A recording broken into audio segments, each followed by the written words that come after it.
First up is the main board.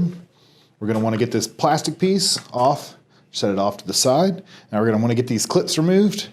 This guy right here just comes right out, little micro USB. This guy's going to have two pieces that you push down on the right and left side, which releases the latches. Should just come away from the board. And if you're having issues where one side's coming out and the other side isn't, just replug it back in and then try one more time.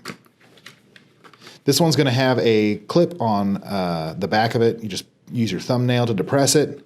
Just pull it right out. Same thing with this guy. It's going to have this large flap on the top. So use your thumbnail to push it down. If you need to, you can remove this piece of tape here, but I think we should be okay here today. This one, LVDS cables 1 and 2 right here.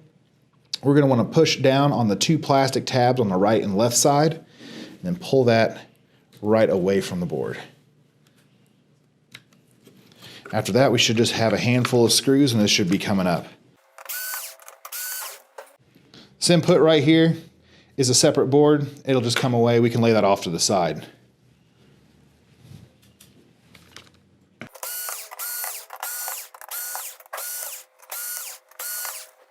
do believe that's going to do it for screws. I feel like there is a little bit of adhesive. All of these white pieces right here, keeping the board fixed to the chassis. And that's it for the main board.